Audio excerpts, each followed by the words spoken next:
Sebuah doa hamba panjatkan sebelum firman, yaitu sebuah doa get well soon bagi setiap orang yang sedang menderita sakit penyakit di antara keluarga Saat Teduh, because we are family.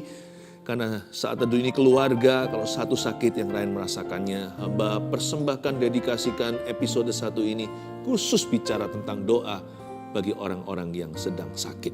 Tuhan, sembunyikan hamba di balik salib-Mu, kuasa kesembuhan-Mu nyata, mengalir ya Tuhan, ditangkap kamera sampai di mana-mana, di mana ditemukan seorang keluarga Saat Teduh yang sedang membutuhkan kesembuhan. Tuhan Yesus jamah orang itu. Bapa terima kasih, sembunyikan hamba-Mu di balik salib-Mu dalam nama Yesus. Amin. Hari ini saya akan bahas tentang doa pada waktu sakit. Sebuah pedoman doa bagi orang-orang yang sedang menderita. Sekali lagi, orang-orang yang lagi sakit, get well soon ya. Mazmur 38, judulnya doa pada waktu sakit. Di Alkitab kita judulnya juga sama. Doa pada waktu sakit. Ayat 1-12, Mazmur Daud. Pada waktu mempersembahkan korban peringatan. Tuhan, janganlah menghukum aku dalam geram-Mu, dan janganlah menghajar aku dalam kepanasan murka-Mu. Sebab anak panah-Mu menembus aku, tangan-Mu telah turun menimpa aku. Tidak ada yang sehat pada dagingku oleh karena amarah-Mu. Tidak ada yang selamat pada tulang-tulangku oleh karena dosaku. Sebab kesalahanku telah menimpa kepalaku, semuanya seperti beban berat yang menjadi terlalu berat bagiku. Luka-lukaku berbau busuk bernanah oleh karena kebodohanku. Aku terbungkuk-bungkuk, sangat tertunduk, sebab sepanjang hari aku berjalan dengan duka cita. Sebab pinggangku penuh radang, tidak ada yang sehat pada dagingku. Aku kehabisan tenaga dan remuk redam. Aku merintih karena degup jantungku. Tuhan, Engkau mengetahui segala keinginanku, dan keluhku pun tidak tersembunyi bagimu. Jantungku berdebar-debar, kekuatanku hilang. Dan cahaya mataku pun lenyap daripadaku. Sahabat-sahabatku dan teman-temanku menyisi karena penyakitku, dan sanak saudaraku menjauh. Ini sebuah Psalms atau sebuah Mazmur yang agak misterius. Bukan penulisnya, kita tahu yang menggubah lagu ini adalah Daud, karena ini Mazmur Daud. Ayat pertama, Mazmur Daud pada waktu mempersembahkan korban peringatan.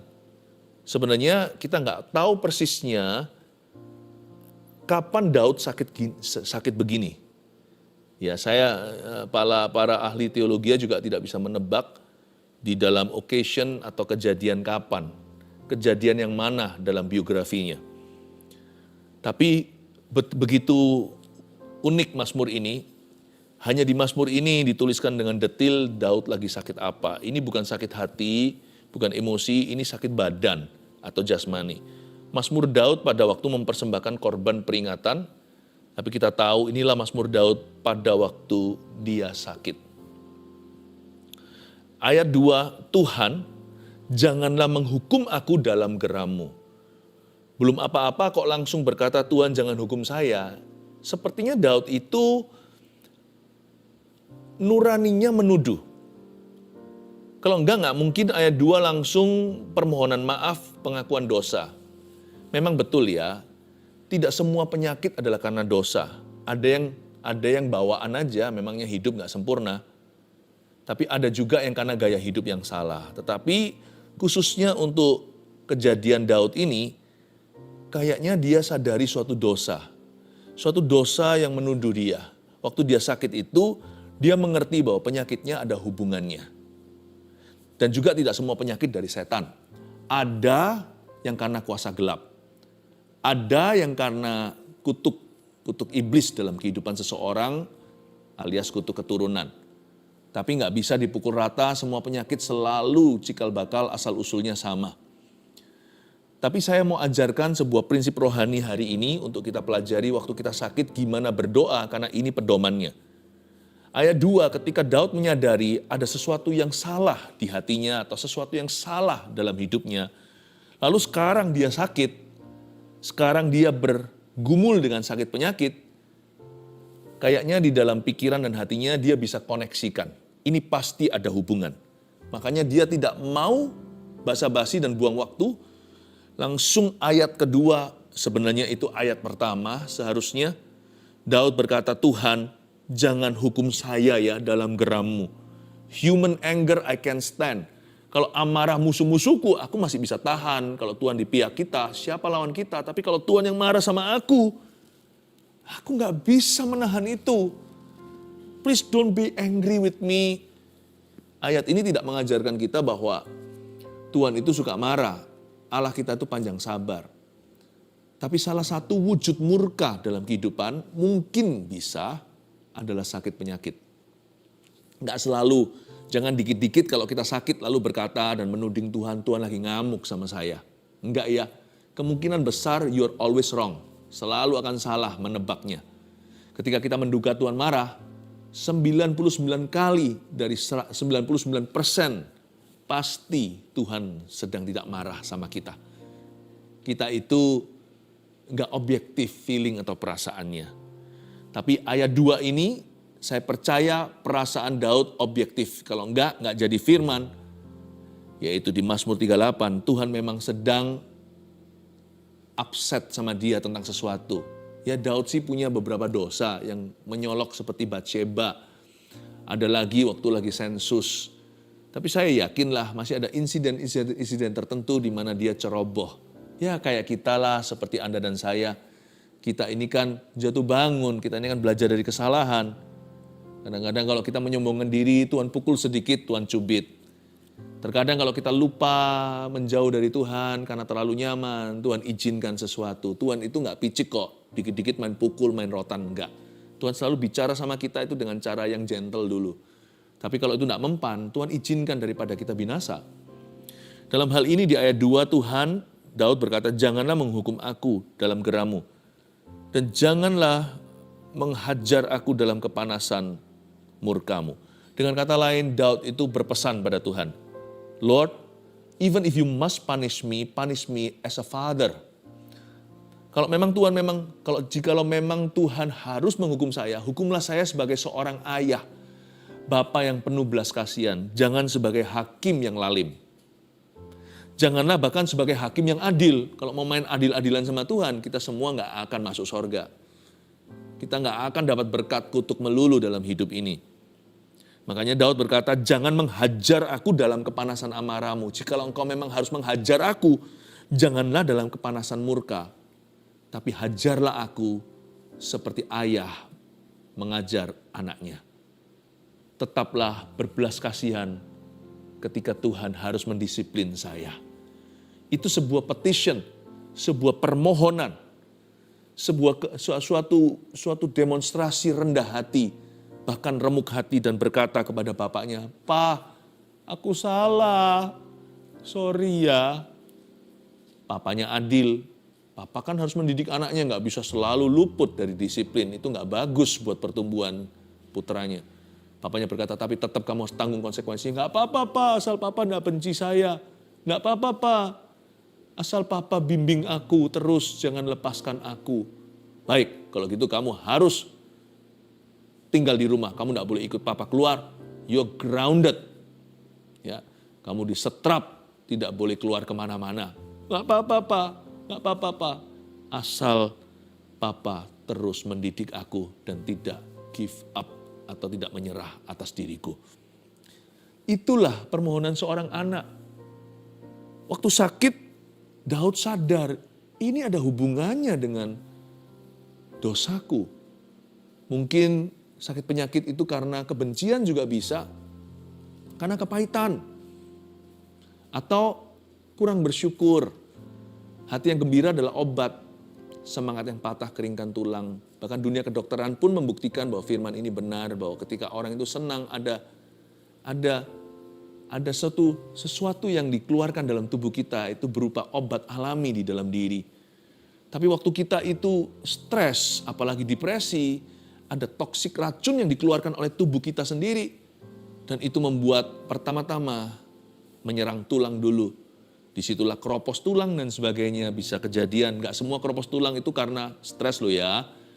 Tapi stres pasti mengeroposkan hidupmu, bahkan tulangmu. Janganlah menghajar aku dalam kepanasan murkamu. Sebab anak panahmu menembus aku, ayat 3. Tanganmu telah turun menimpa aku. Saya nggak ngerti Daud ini sakit apa. Terlebih lagi saya tidak memahami penyakitnya karena saya bukan dokter. Mungkin para dokter yang mendengarkan firman ini mungkin bisa diteliti, kira-kira sakitnya apa ini ya. Meskipun diagnosanya nggak bisa tepat karena ini orangnya udah mati. Tapi kira-kira kan tahu ini keluhan-keluhan simptom gejalanya apa. Tapi kalau saya lihat di ayat 3, ini adalah pengamatan orang awam. Sebab anak panahmu menembus aku itu sebuah kiasan menunjukkan bahwa ada rasa sakit yang sangat akut sekali. Acute pains. Seperti menusuk sekali di tubuhnya yang Daud harus menahannya. Daud itu harus tahan sakit. Dia merasa sakit yang dia derita gejalanya itu seperti ditembus anak panah. Ada sesuatu yang akut sekali. Dia nggak tahan, makanya dia berseru sama Tuhan. Kalau kita nggak tahan, kita mengeluh atau berseru. Waktu kita sakit itu kita ngamuk-ngamuk sama Tuhan atau kita malah merendah. Pedoman doa pada waktu sakit adalah merendahlah di hadapan Yang Maha Kuasa. Karena kita itu bukannya tanpa salah.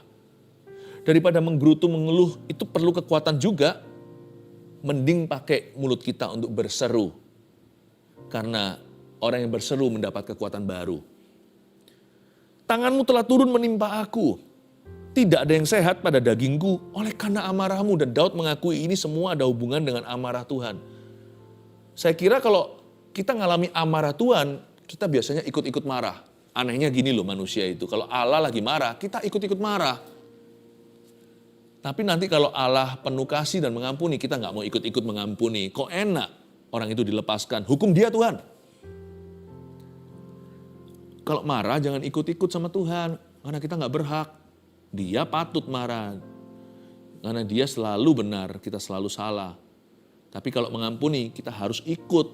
Karena kita ini harus tahu diri. Tapi Daud berkata tidak ada yang sehat pada dagingku oleh karena amarahmu. Daud mengakui ini ada hubungannya dengan amarah Tuhan. Tapi indahnya di pasal 4b lanjutan bunyinya begini, bukannya menyalahkan Tuhan. Tidak ada yang selamat pada tulangku oleh karena dosaku. Kalau kita menyadari kondisi kita nggak tentu sakit penyakit atau kondisi apa yang membuat kita terpuruk hari ini bisa saja bukan jasmani. Bisa saja emosi, bisa saja kejadian, bisa saja yang menghantam kehidupan. Kalau kita merasakan kita kena amarah Tuhan, jangan marah kembali, malah introspeksi.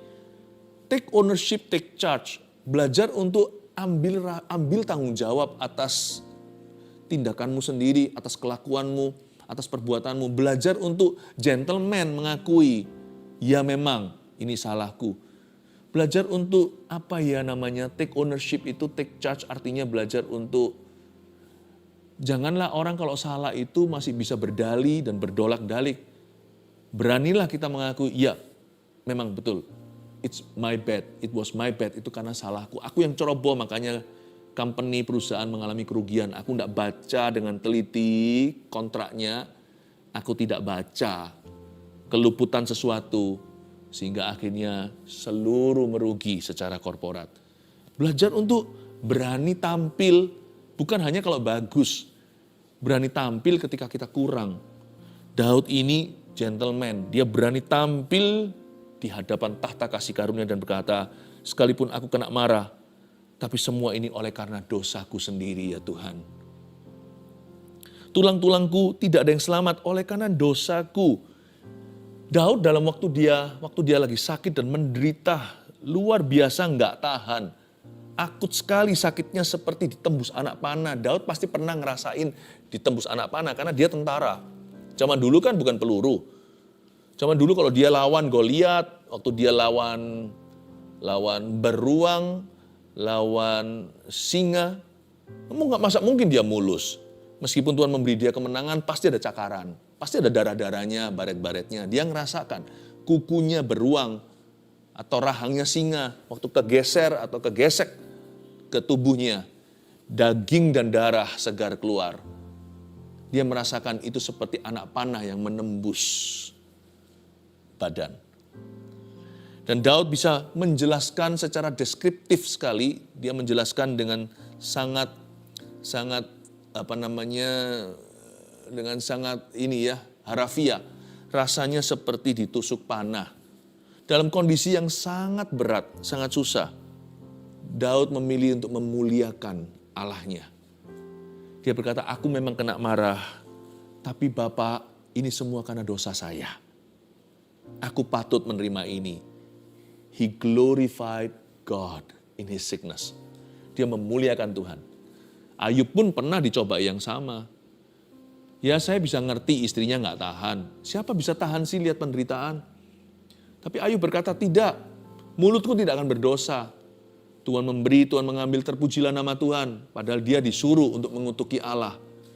Apapun terjadi, sesakit apapun aku, segatal apapun tubuhku, sampai dia pakai beling, sampai kaca, pakai duri untuk menggaruk-garuk badannya sendiri. Ayub berkata, separah apapun kondisiku, I shall not curse my God. Aku tidak akan mengutuki Allahku. Aku tidak akan menudingkan jariku dan melawan dia. Aku tidak akan marah kembali karena saya tidak layak di hadapannya. Jadi kita perlu ingat, sesakit apapun atau separah apapun kondisi kita, we must never stop glorifying God. Kita tidak boleh berhenti memuliakan Tuhan. Daud memuliakan Allah hari itu dengan cara tidak menyalahkan dia. Karena memang Allah tidak salah. Beranikah kita sepakat soal ini dulu meskipun kita punya logika? Kita itu seringkali salahkan Tuhan hanya karena satu hal loh. Yaitu karena Tuhan itu maha kuasa. Jadi kita itu punya pikiran curang seperti ini. Kan Tuhan bisa kalau Tuhan mau lepaskan aku dari ini. Kan Tuhan mampu. Kalau ada Tuhan kan gak usah mati. Orang yang kukasihi itu. Kan bisa sembuh. Mentang-mentang Allah itu maha kuasa, jadi kita selalu tuding-tuding dia dan salahkan. Kalau kita mau salahkan itu berarti kita harus jadi jaksa. Kita harus jadi pengacara untuk menuntutnya. Nah kita itu bisa gak seimbang satu pengadilan dengan Tuhan. Kita ini masih duduk di kursi terdakwa. Kita ini pakai pakaian tahanan oranye seperti KPK. Kita semuanya ini orang-orang yang tertuduh, kita ini orang berdosa. Mana bisa kita itu adu mulut sama Tuhan. Logika kita itu gak imbang ya sama status kita sesungguhnya. Kita bisa pintar di sini, tapi sebenarnya berkata tidak pada dosa yang paling kecil aja seringkali kita kompromi kok. Mana bisa kita itu mau menjadi saingannya Tuhan. Apalagi di ruang pengadilan. Jangan lupa hai manusia, taulah dirimu. Engkau dan aku duduk di kursi terdakwa dan pakai jubah tahanan. Janganlah kita melawan. Karena itu Daud mengerti sia-sialah usaha ke sana. Dia berkata, oleh karena dosaku, I come clean. Aku mau bersih menghadapmu. Tuhan, I glorify you. Aku memuliakanmu. Sikap hati orang sakit itu menentukan sekali nanti bagaimana dia sembuh atau bagaimana Tuhan akan berurusan dengan dia. Sebab kesalahanku telah menimpa kepalaku, ayat 5. Semuanya seperti beban berat yang menjadi terlalu berat bagiku. Ayat 5, saya mulai merasakan Tuhan mulai terharu. Dia berkata, sebab kesalahanku loh Tuhan telah menimpa kepalaku. Dia gak menuduh, Tuhan yang menimpakan penyakit ini ke atasku. Semuanya seperti beban berat yang menjadi terlalu berat bagiku. Tahu gak waktu kita itu datang pada Tuhan ngaku apa adanya. Ya, an honest telling always moves God's heart. Waktu kita itu bicara sama Tuhan itu beritahukan bukan dari kekesalan hati tapi dari kerendahan hati. Tapi kita itu bicara apa adanya itu biasanya yang membuat hati Tuhan moved atau tergerak. Hati-hati, kesembuhan ilahi akan segera menyambarmu. Sebab kita tahu pasal 38 ini tidak menjadi akhir mazmurnya Daud. Kita tahu dari ceritanya Daud akhirnya mati tua. Sangat tua bahkan. Berarti Daud lewati episode ini dan sembuh. Ayat 6. Luka-lukaku berbau busuk bernanah oleh karena kebodohanku. Saya nggak ngerti. Ya, bersyukurlah, berbahagialah para dokter yang bisa membaca ayat ini untuk bisa kira-kira tahu. Ini ada sesuatu yang akut sekali. Bisulnya atau bisul juga bisa membuat orang rasa sakit kayak tertusuk. Saya nggak tahu ini luka apa. Tapi kayaknya sih luka dalam ya. Ini luka dalam. Luka-lukaku berbau busuk bernanah oleh karena kebodohanku. Tapi saya ingatkan bahwa jikalau nanah dan luka itu adalah fisik kita. Dosa itu adalah nanah dalam jiwa. Dosa itu adalah luka di dalam roh seseorang. Makanya ini Daud mengerti bahwa luka yang di luar itu tidak sebanding dengan luka di dalam. Dia selesaikan dulu di dalam dirinya. Ayat 7, aku terbungkuk-bungkuk sangat tertunduk, mungkin berdiri pun sakitan dia. Apakah ada batu di dalam tubuhnya? Sepanjang hari aku berjalan dengan duka cita, bukan hanya sedih jiwanya, tapi dia rasa sakit, jalan aja sakit. Terbungkuk-bungkuk, sangat tertunduk. Sebab, wow ini, pinggangku penuh radang. Tidak ada yang sehat pada dagingku. Pinggangnya penuh radang. Could it be that David was dealing with kidney stones? Saya tidak tahu apakah ini ada hubungannya dengan batu ginjal. Sebab pinggangku penuh radang atau apa yang terjadi di bagian pinggang. Itu kan ada organ-organ di dalamnya. Aku kehabisan tenaga dan remuk redam. Lemes aku gitu. Aku merintih karena degap-degup jantungku. Jantungnya pun disebut kayak berdebar-debar. Tuhan, Engkau mengetahui segala keinginanku. Dia bahkan gak berani berkata, sembuhkan aku. Dia mulai dengan ini, you know what I want. Nanti anak Daud suatu hari berjalan lalu berseru-serulah seorang buta namanya Bartimeus. Anak Daud, kasihanilah aku.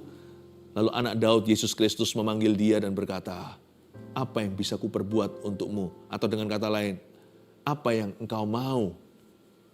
Engkau mengetahui segala keinginanku, kata Daud. Bartimeus berkata, so I can see. Rabuni, supaya aku bisa melihat. Ya Tuhan. Daud berkata, Tuhan, Kau tahu yang kuinginkan. Aku ingin sembuh. Dan keluhku pun tidak tersembunyi bagimu. Tapi indahnya di ayat 10 ada kata Tuhan di situ. Biasa kan kalau kita baca Alkitab ada kata Tuhan. Tapi Tuhan di sini itu di dalam bahasa Ibrani Adonai. Artinya master, bukan hanya Tuhan, tapi Tuan, majikan, pemilik jiwaku, pemilik hidupku. Bosku. Adonai, my master, you know what I want. Bartimeus nanti berkata, Rabuni, Tuanku, aku mau melihat. Tuhan, master, majikan. Loh, belum sembuh kok. Sudah berserah penuh, harusnya kita ngotot dulu, tarik tambang dulu sama Tuhan. Atau kalau perlu ada tradingnya, kalau perlu ada nilai tukar tambahnya. Jadi kalau engkau sembuhkan aku, nanti aku melayanimu. Kalau Tuhan sembuhkan, nanti saya akan membayar persepuluhan. Kalau Tuhan sembuhkan, saya akan menginjil bagi Tuhan, saya akan bersaksi kepada orang-orang berdosa. Kalau Tuhan sembuhkan, saya nanti akan lepaskan segalanya. Saya mau jadi pendeta dan hamba Tuhan. Kadang-kadang kita menganggap Tuhan itu mudah ya. Bukan itu yang Tuhan mau kok. Nggak usah kasih janji palsu, janji benar pun, janji yang betul pun nggak perlu. Pokoknya nggak usah janji-janji, apalagi janji palsu. Adonai, master itu di depan. Sembuh nggak sembuh, Tuhan adalah Tuhan. Dia adalah Yehovah Rafa bukan karena Anda sembuh atau saya sembuh. Kita nggak sembuh pun, kita mati dalam penyakit kita, dia tetap Yehovah Rafa. Dialah Allah penyembuh umat manusia. Jadi kita nggak usah sama Tuhan itu kita mencoba untuk menyogok atau menyuap atau mengancam, apalagi kalau Tuhan tidak sembuhkan, aku tinggalkan gereja. Pertanyaan saya, yang rugi siapa? Tuhan atau kita? Kalau Tuhan tidak sembuhkan aku tidak mau jadi orang Kristen lagi. Sekali lagi, karena sorga dan neraka ada, yang rugi siapa? Adonai Master itu di depan. Sembuh atau tidak, itu nomor 2, itu kemudian. Ada satu hal itu lebih tinggi dari kesembuhan, namanya keselamatan. Dan itu tidak peduli kondisi fisik kita. Terakhir bonusnya kita bisa mengalami mujizat, atau kita akan tetap dibiarkan dalam kondisi itu. Lebih baik saya mati bersyukur daripada saya sehat kembali, tapi melupakan Tuhan atau meninggalkannya. Mendingan saya gak sembuh, tapi jiwaku milik Yesus Kristus. Daripada demi kesembuhan, saya tinggalkan Tuhan Yesus. Lebih baik saya mati dalam kondisi sakit, ya, daripada, tapi tetap saya itu mengasihi Tuhan dengan segenap hatiku dan beriman sekalipun tidak melihatnya di masa kehidupan saya. Daripada saya hidup terus, tapi saya lupa Yesus. Tapi ini kabar baiknya, divine healing itu ada, kesembuhan ilahi itu ada. Jadi ini ada good news, kita tidak akan berujung mati terus. Jantungku berdebar-debar, kekuatanku hilang, ayat 11. Dilanjutkan lagi. Dan cahaya mataku pun lenyap daripadaku. Mungkin karena dia merana kesakitan ya, jadi tidak ada cahaya. Matanya itu kayak orang, kenapa pucat? Kita kadang-kadang bilang sama teman kita, Cik, kenapa pucat nih? Aduh, kurang seger ya. Atau orang yang pernah sakit, wah sekarang sudah seger ya. Ada juga yang, aduh kenapa ya, saya lihat memang ya kasihan dosi itu kemarin aku ketemu. Aduh lemes ya. Kayak gak sehat gitu. Nah itulah cahaya matanya lenyap daripadanya. Sahabat-sahabatku dan teman-temanku menyisi karena penyakitku, mungkin menular kali. Dan sanak saudaraku menjauh. Berhenti sampai ayat 12 saja pembahasan. Tapi waktu dari ayat 10 sampai ayat 12 dari kata Adonai Master tadi sampai turun. Ternyata waktu Daud memanggil Tuhan itu Adonai atau Master, majikan, Tuhan, Tuan yang punya seluruh hidupku, pegang kunci hidup dan kematianku. Dia gak nunggu sembuh dulu baru menyerahkan hatinya.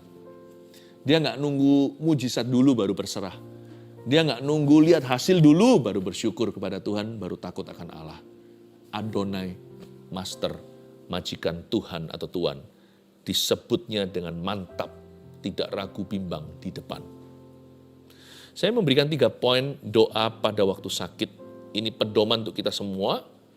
Jangan sakit please, saya doa dalam nama Yesus. Tapi jikalau ada yang sakit, ini termasuk untuk saya sendiri. Kalau saya sakit, saya nggak beriman. Elisa aja jatuh sakit. Elisa, coba Anda baca. Ada dosakah di hidupnya? Nggak ada. Buktinya di ranjang kematiannya. Elisa masih membuat mujizat, bahkan bukan ranjang kematian, itu ketemu sama raja. Dia bernubuat, ada kuasa pelayanan. Tapi waktu dia sudah jadi tulang belulang aja, tulangnya membangkitkan orang mati. Itu pun hanya menjamah tulang Elisa secara tidak sengaja. Ini ayat juga untuk saya.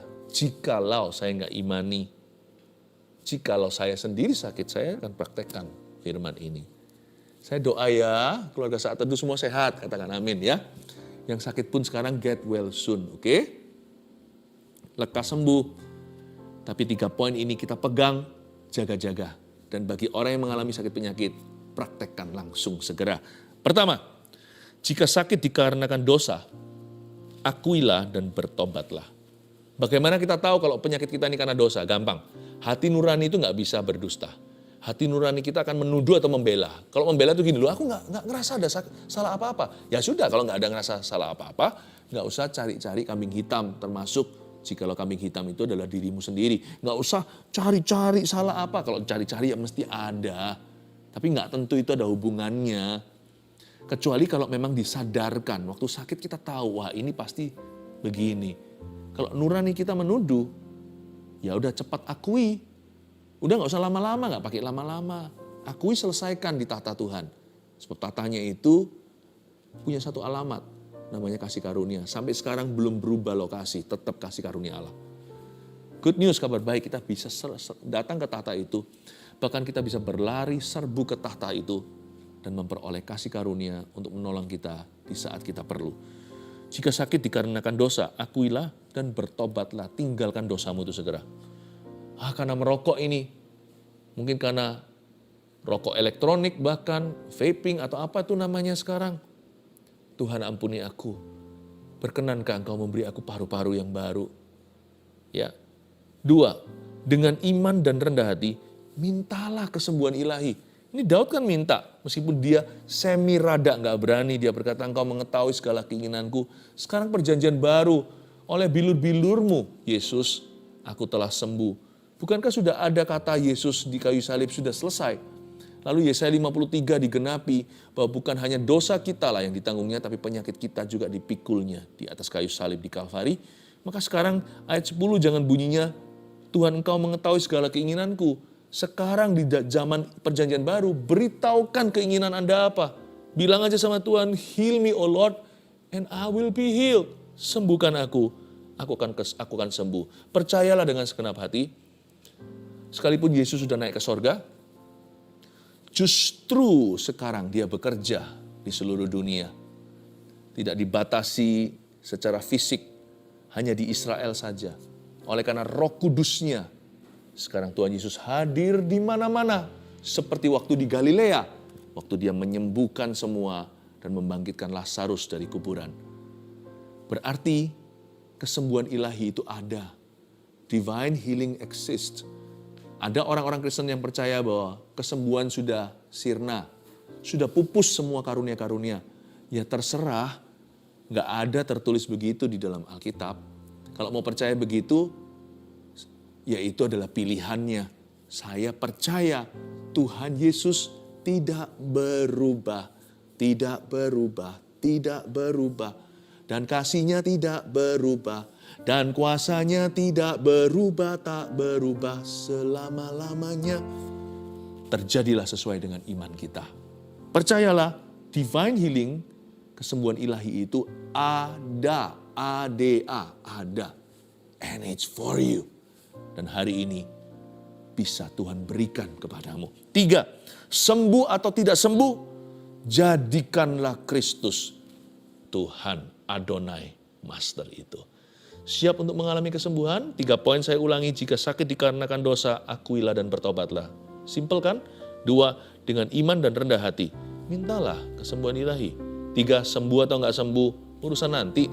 Tetap jadikan Kristus Tuhanmu, Adonaimu. Mari kita masuk ke hadirat Tuhan sekali lagi, mendekati lebih erat lagi, minta kesembuhan ilahi bagi yang sakit. Kaulah Tuhan, Penyembuhku, Kau sembuhkan sakitku. Kau berfirman dan sembuhkanku. Kaulah Tuhan penyembuhku. Sembuh tidak sembuh, akui dulu Dia Yehova Rafa, Tuhan adalah kesembuhan. Kaulah Tuhan penyembuhku. Kau sembuhkan sakitku. Kau berfirman dan sembuhkanku. Kaulah Tuhan penyembuhku. Lagi, akuilah Tuhan penyembuh kita. Kaulah Tuhan penyembuhku.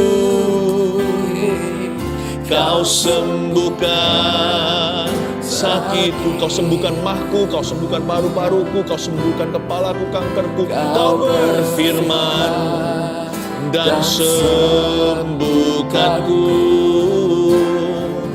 Kaulah Tuhan penyembuhku. Lagi,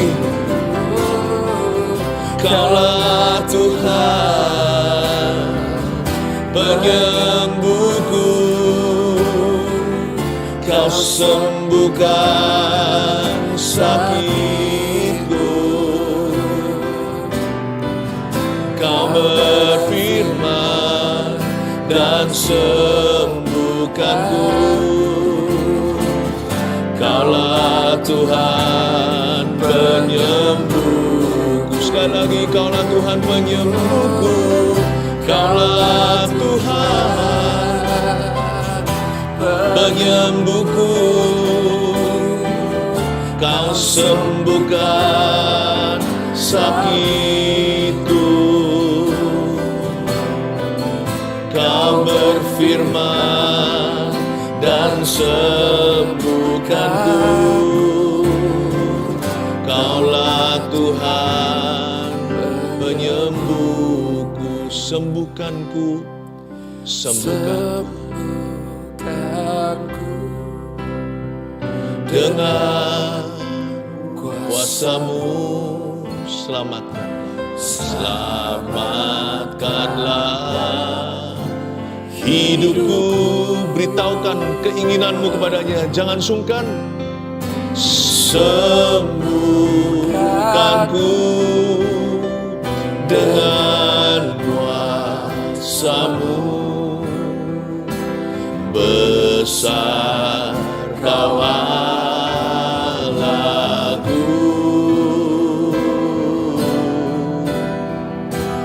besar Kau sembuhkanku, sembuhkanku dengan kuasa-Mu. Selamatkanlah hidupku,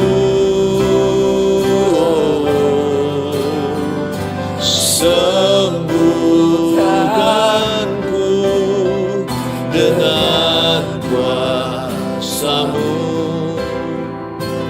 Besar Kau Allahku, besar Kau Allahku, besar Kau Allahku. Letakkan tangan di bagian yang sakit, semua kita. Jangan berharap pada hikmat marifat saja. Jangan tunggu sampai dipanggil penyakitnya apa atau namanya. Setiap orang bisa bertindak dengan iman. Beritahukan keinginan. Seperti Daud berkata, Kau tahu segala keinginanku, keluhku pun tidak tersembunyi bagimu. Letakkan tanganmu jikalau memungkinkan, kalau tidak memungkinkan, sakitnya tidak tercapai dengan tangannya atau malu di bagian tertentu, letakkan aja di dadanya, taruh tanganmu di badanmu. Mari kita nyanyikan lagu ini sekali lagi, nanti juga di kolom komentar di live chat, beritahukan, Tuhan sembuhkan aku dari penyakit ini. Katakan, Tuhan sembuhkan, Adonai, Tuhan my master, sembuhkan aku dari penyakit itu. Tuliskan penyakitmu, kita akan doakan bersama-sama ya. Nyanyikan sekali lagi, tangan di badan kita, di bagian yang sakit. Sembuhkanku dengan kuasa-Mu. Selamatkanlah hidupku. Sembuhkanku dengan kuasa-Mu. Besar Kau Allahku, besar Kau Allah. Jangan lepaskan tangannya, percayalah. Ada urapan akan mengalir di tanganmu. Oh, sembuhkanku dengan kuasa-Mu. Selamatkanlah hidupku. Sembuhkanku dengan kuasa-Mu. Besar Kau Allahku,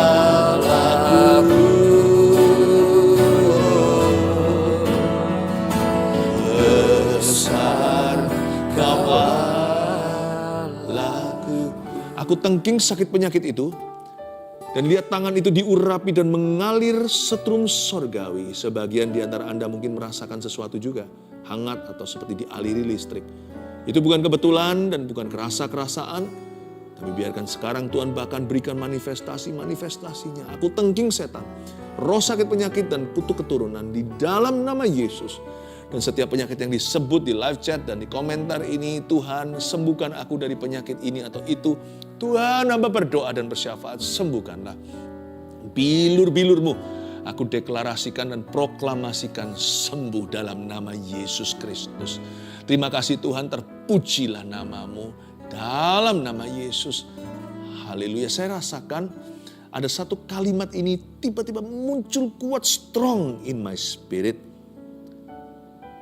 Batu-batu di dalam tubuh hancur menjadi serpihan dan kanker dibatalkan. Wow, batu-batu di tubuh para penderitanya, satu persatu batu itu yang besar maupun kecil yang ada di organ ini maupun organ itu menjadi serpihan dan seperti sekam ditiup oleh angin Roh Allah yang maha mulia. Berembuslah Roh Kudus seperti sekam, tiuplah semuanya itu, gone with the wind di dalam nama Yesus Kristus. Dan kanker-kanker dibatalkan. saat teduh sekarang ini banyak sekali orang yang disembuhkan. Ada satu orang, 3 keturunan, 3 generasi maksudnya. Tiroid, kata Roh Kudus, atasnya orang tuanya tiroid. Anda juga, sekarang anak Anda yang masih belia, masih kecil ini maksudnya, usianya masih muda, sudah didiagnosa tiroid yang sama. Aku tengking untuk ketiga-tiganya dalam nama Yesus. I speak healing over you. Tutup keturunan kupatahkan di dalam nama Tuhan Yesus Kristus. Terpujilah namamu Tuhan, kau menyembuhkan umatmu. Haleluya. Kaulah Tuhan, penyembuhku. Kau sembuhkan sakitku. Kau berfirman dan sembuhkan aku. Kau berfirman dan sembuhkanku. Kaulah Tuhan penyembuhku. Kaulah Tuhan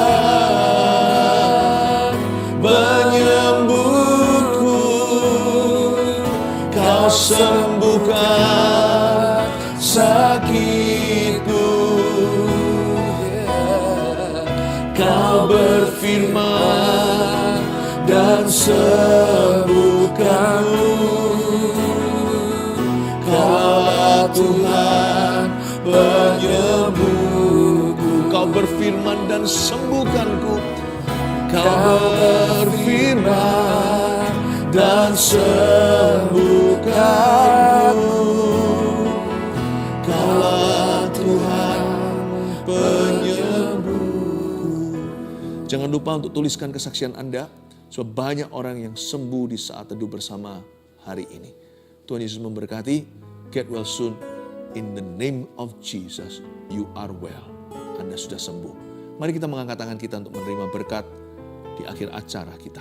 Terimalah berkat dari Allah Bapa, kasih karunia dari Yesus Kristus dan pengurapan dari Roh Kudus.